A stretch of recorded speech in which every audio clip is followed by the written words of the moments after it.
Fala, galera, estamos aqui mais uma vez no Criminalistas em Ação. Eu aqui, doutor Zema. Eu, doutor Joab Sobrinho. E hoje, como sempre, eu acho que já é cediço aqui no nosso programa. O assunto é um assunto muito delicado. Nós trazemos aqui as manchetes da semana passada, né? Filho de policial invade escolas, matando 4 e ferindo 13 no Espírito Santo. Doutor Joab, suas primeiras considerações aí. Então, doutor Zema, segundo a mídia, a grande mídia, um garoto de 16 anos pega as armas do pai, que é um tenente da Polícia Militar, e com essas armas ele invade uma escola estadual e outra particular e começa a atirar nas pessoas. Ele simplesmente atira para matar e, sem motivo aparente, vai embora. O pessoal não sabia quem era, o que se tratava, se era uma vingança, qual era o tipo, o que estava acontecendo ali, porque tinha uma pessoa atirando. Posteriormente, ele foi apreendido, porque ele foi apreendido, porque ele é um menor de 16 anos, foi apreendido em sua residência e lá ele confessou tudo friamente, que pegou as armas do pai, porque ele já vinha há 2 anos planejando isso, ou seja, com 14 anos, ele já vinha planejando essa situação, pegou as armas do pai e foi lá botar o seu plano em ação. Então, número 1, como o doutor Joab falou, né? O menor, ele é apreendido, ele não foi preso. A possível pena. Então, nós temos aqui 4 homicídios qualificados. Isso, se fosse um adulto, né?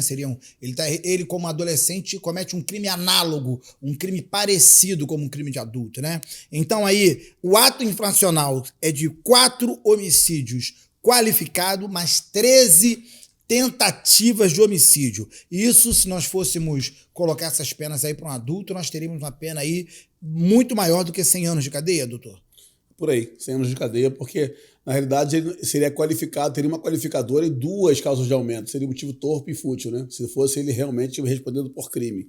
Sem chance de defesa às vítimas, né? E aí, nós temos aqui que, de fato, doutor Zema, o que vai acontecer com esse menor? Ele vai cumprir uma pena máxima, e aí deve chegar realmente ao máximo, de 3 anos de internação. Ele está com 16 anos, com 19 anos, ele cumpre a pena dele de internação, não deve mais nada à justiça, sai zero. Não seria nem uma pena, né, doutor? Seria uma medida, né? Uma medida, isso. E aí, ele sai réu primário e com bons antecedentes, voltando ao convívio social aí, para poder gozar de todo o seu direito e de toda a sua vida adulta, sem dever exatamente nada à justiça. Doutor Joab, uma coisa que estão me perguntando aqui, direto aqui nas nossas mensagens, é a responsabilidade dos pais em relação ao acontecido. Então, doutor Zema, primeiro, eu inicialmente preciso, antes de te responder isso, fazer uma ponderação. Eu tenho recebido várias mensagens nos grupos de WhatsApp, porque o nosso futuro ministro da Justiça, Flávio Dino, que ele vem como ministro do Lula da parte da Justiça, ele vem falando, atacando os atiradores esportivos, que são chamados, conhecidos como CAC, né, que é o colecionador, atirador e caçador. Ele vem atacando, sempre dizendo que isso foi uma brecha que a legislação fez para poder colocar verdadeiros criminosos armados na população. E ele se refere num podcast, lá numa entrevista, na realidade, uma entrevista que ele se referiu ao caso desse garoto de 16 anos e falou que essas armas foram pegos por um atirador, e aí o repórter, na mesma hora, rechaçou dizendo o seguinte, mas não era um atirador esportivo, ele tinha 16 anos de idade, ele não tem a capacidade ainda de ser um atirador esportivo. Na verdade, era um policial, o pai dele, que tinha o porte de arma autorizado, e a posse e o porte das armas que ele utilizou para cometer os crimes, ou seja, o fato análogo a crime. Nesse momento, ele, tentando se corrigir, ele fala o seguinte, a fala dele não, mas é por isso que as armas têm que parar de circular. E aí, novamente, o repórter fala para o Flávio Dino dizendo o seguinte para ele. Então, você só quer dizer também que o policial não deve ter o porte de arma, deve ter suas armas também entregues, ou seja, a polícia não precisa de arma. A questão tudo é motivo para as pessoas colocarem atirador. Atirador não, foi uma criança lá, um menor lá, um adolescente que deve ter alguma patologia, usou-se das armas do pai, porque de 14 a 16 anos ele com essa fissuração na cabeça, usou-se das armas do pai para cometer fato análogo ao crime. Não tem nada a ver com o atirador esportivo, o CAC, esquece isso, o pai dele vai ter, aí agora sim te respondendo, ele vai ter a responsabilidade pela guarda, a omissão Ele responde pela omissão, pela guarda do seu armamento. O próprio Estatuto dos Armamentos diz isso. Você que tem um porte de arma, independente de ser policial, a arma, você responde pela guarda dela. O dever de cuidado é seu, de cautela também. E todo crime praticado pela falta desse dever de cuidado, você irá responder. Então, o pai vai responder diretamente, independentemente de culpa, porque, na realidade, as armas dele deviam estar acondicionadas dentro de um cofre, sem acesso à criança, para que ele não pudesse realmente ter nenhum acidente, até para preservar a própria vida da família dele. Da mesma forma que ele atirou nas pessoas, ele poderia ter atirado na família ou em si mesmo, ou seja, tentado o suicídio contra tirar a sua própria vida. Então, por esse motivo, doutor Zema, nós temos que parar de o tempo todo utilizar armas de fogo. Eu acho que é uma injustiça muito grande. Eu acho que ele teria que ser mais refinado na fala dele. Quando o Flávio Dino compara 800 mil CACs, sempre nivelando por baixo, a criminosos, dizendo que são criminosos, que burlaram a legislação para ter aquelas armas de fogo. O atirador desportivo, ele passa por um rigoroso aspecto na parte formal e objetiva dentro do Exército para conseguir lá, juntando todos os seus documentos, certidões, para conseguir ter lá a sua licença de CAC, de atirador desportivo. E agora vem um futuro ministro, e trata todo mundo como se fosse bandido. Isso, na verdade, é uma crueldade. 800 mil CACs, é óbvio que dentro disso aí vai ter que ser uma pessoa, ou duas, três, quatro, não chega nem percentual que possa chegar a isso, porque não tem comprovação, que vai delinquir, como na polícia, acontece também, como no judiciário, juízes, promotores, sempre vai ter alguém cometendo algum tipo de desatino, violando o Código Penal, e não é por isso que nós temos que condenar uma classe inteira. Então, eu acho que a palavra dele é sempre infeliz quando ele se dirige a esse grupo de esportistas, porque o atirador desportivo, inclusive, hoje, é um esporte que muita gente de bem mesmo, que está treinando todo dia, acreditando no esporte, traz até medalha para o Brasil, está lá sendo humilhado, massacrado por relatos de um futuro ministro da Justiça que desconhece completamente a classe. E as pessoas não gostam, tem gente que nem gosta de chamar de classe, gosta de chamar de competidores, de esportistas. Então, fica aí o recado que todas as falas do Flávio Dino eu repudio, ele não sabe o que está falando. A respeito do pai dessa criança, é uma tragédia, porque é um menor de 16 anos, como bem disse o doutor Zema.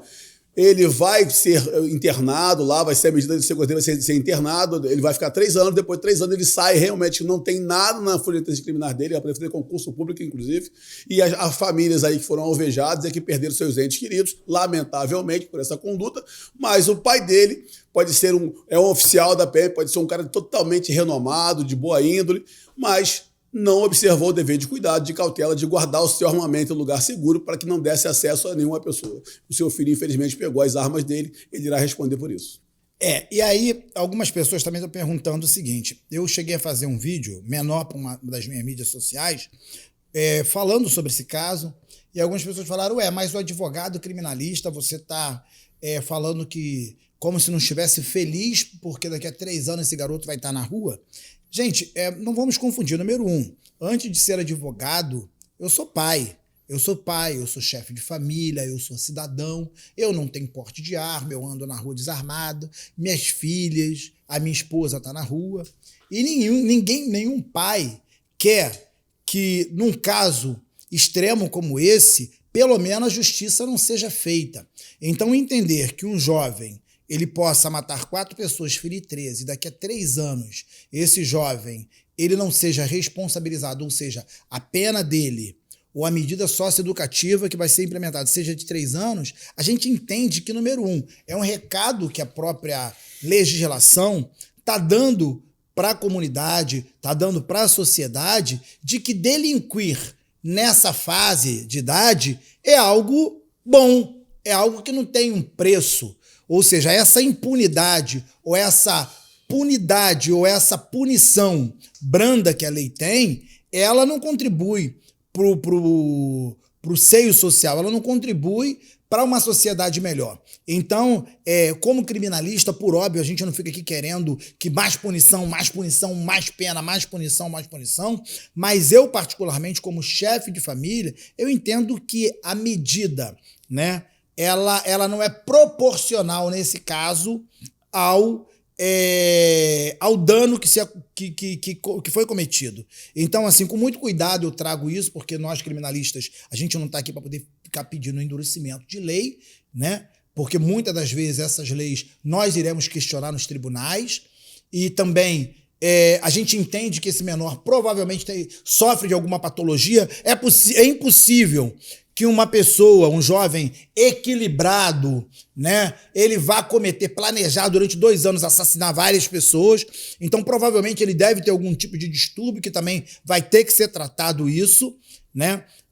Vamos ver como é que o juízo vai entender e se ele vai ter alguma medida aí, além da medida de privação de liberdade, alguma medida, né, doutor Job, para poder tentar entender o que acontece na mente desse jovem, porque senão, quando ele tiver com 19 anos, ele vai tentar planejar um crime para os 21. Então, doutor Zema, muitas das pessoas que me seguem no canal aqui, eles sempre me mandam no Zap as perguntas, e uma das perguntas que me fizeram ontem, numa conversa de bate-papo com os amigos que eu falei que ia gravar esse vídeo, eles me perguntaram o seguinte: mas o pai vai responder, na Constituição não diz que a pena não passa do apenado? Eu já falei, a resposta está aí. Quando você fala que a pena não passa do apenado, ele não é apenado, ele não cumpre, ele não está cumprindo pena. Ele vai ser internado, ele é menor. Por ele ser internado, por ele ser menor, o pai tem a responsabilidade, o dever de guarda, o poder pátrio é do pai. O pai dele, ele mora sob o teto do pai.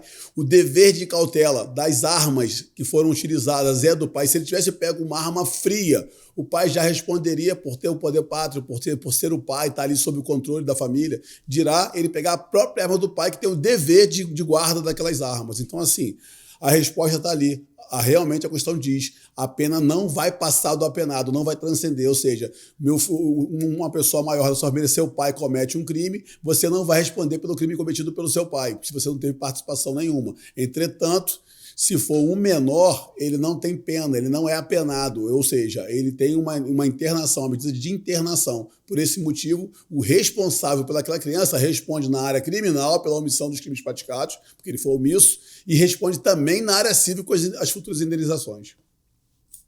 É isso aí, gente. Bom, você que chegou até agora, já deixa já o seu like, já deixa já um comentário, a gente lê todos os comentários, deixa aí uma sugestão para os próximos vídeos, para poder estar interagindo com a gente sempre trazer vídeos interessantes que seja de acordo com o que você quer. Uma outra coisa, doutor Jobs, que tem se falado muito sobre a questão das suásticas nazistas encontrado com esse jovem. E aí a gente vem falar sobre a questão do controle que cabe aos pais, do conteúdo que o seu filho tem, o acesso à internet. Tem pai que dá graças a Deus e glória a Deus quando o filho se interna lá dentro do quarto, sendo aconselhado pelo Google, sendo aconselhado pelo YouTube, e hoje até mesmo com a Deep Web, e o pai não está querendo saber, não, meu filho está quieto no canto dele, deixa meu filho quieto no canto dele. Então, provavelmente esse menino teve acesso a conteúdo nazista, provavelmente até mesmo pela suástica que ele estava utilizando, provavelmente pessoas que cometeram crimes em outros países ou pessoas que querem cometer e criam grupos para poder discutir, fóruns e debates sobre isso. Ou seja, a responsabilidade, como o Dr. Joab diz, dos pais de guarda. Por que o pai vai ser penalizado? Por que o pai vai ter que pagar a indenização se a justiça assim determinar? Porque cabia realmente o pai o dever de guarda. Então você que tem o seu filho, você fique atento com o conteúdo que ele acessa na internet, fique atento com tudo. Seu filho, se ele baixar, por exemplo, um vídeo de pornografia infantil dentro do quarto dele, a Polícia Federal chegar na tua casa, meu irmão, você tá com um problema grandíssimo.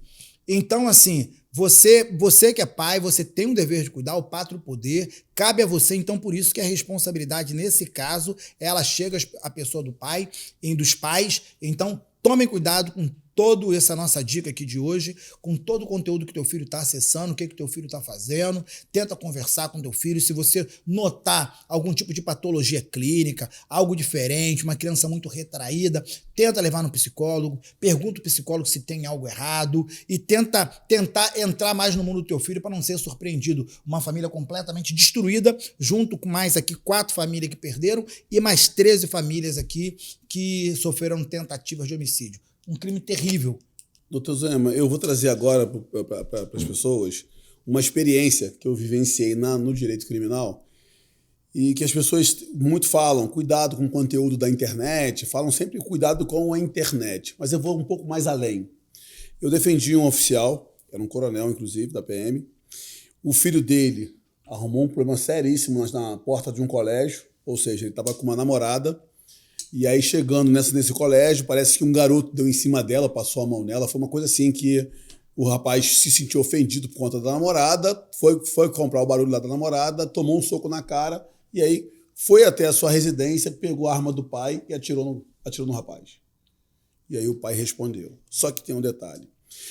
A psicóloga foi feito um tratamento lá, a psicóloga lá deu o seguinte relato, que o filho passou uma vida inteira, ele tinha 17 anos, ele passou uma vida inteira, nós sabemos que o pai é o primeiro espelho do filho, o filho se identifica com as atitudes do pai. O pai sempre foi coronel, ele era oficiais, sempre foi muito agressivo, aquele cara que com ele era na bala, que ele prendia, que ele fazia. E o filho vivenciava aquilo o tempo todo. Ele não tinha uma outra referência a não ser uma referência agressiva do próprio pai, que era um homem de bem, mais agressivo dentro da sua profissão, e o filho idealizou um superpoder no pai, transferindo para ele, que quando ele foi agredido naquele colégio injustamente, ele utilizou aquele poder do pai para ele. Então, nós temos que ter cuidado. Nós trabalhamos com a parte criminal, trabalhamos com quem é policial, todo mundo que é envolvido nessa parte de segurança pública tem que ter muito cuidado de como você está passando para o seu filho a imagem. Como é que você passa para o seu filho a imagem? Se você passar uma imagem de que você é uma pessoa agressiva, que você tem superpoderes, ele também, em algum momento, ele vai retratar isso para a sociedade como superpoderes, utilizando, inclusive, das ferramentas que você utiliza no seu trabalho, que é uma arma de fogo, que é uma agressão, porque às vezes aquele lutador, 99% dos lutadores são pessoas do bem, são pessoas que nem brigam na rua, mas os filhos deles são brigões. Por quê? Porque eles conseguem se identificar com o pai, espelhar o pai de forma equivocada, porque eles ultrapassam aquela linha do certo e o errado. Então, por esse motivo, além de você estar olhando, o dever de cuidar, de estar olhando o que seu filho está assistindo na internet, cuidado com a imagem que você passa para o seu filho, porque essa imagem, futuramente, ele vai se empoderar, utilizar desse superpoder, porque eu já vi várias vezes as pessoas falarem, meu pai é coronel, meu pai é major, meu pai... Então, as pessoas utilizam do poder do pai porque ele tem o pai como referência, só que uma referência distorcida da realidade, que na realidade não era para ele usar esse superpoder para agredir a sociedade, e sim para entender que o pai dele exerce uma profissão e que naquela profissão o pai dele age dentro dos limites da lei. Ele, por não ter esse raciocínio, porque ser muito novo e ser muito... tá ali naquela testosterona batendo na cabeça, ele acaba cometendo crimes, fatos análogos a crime, porque são menores, mas responsabilizando o pai, que ele sempre teve como ídolo. Fica a minha dica aí. É isso aí, eu tinha um amigo que falava isso, que tem filho de polícia, chamado Felícia, que é um filho de polícia que é mais brabo do que o próprio polícia. Galera, obrigado mais uma vez você que criminalista em ação, deixa seu comentário, deixa aqui novas pautas para que a gente venha discutir com você e continue aí acompanhando o nosso canal. Até o próximo vídeo.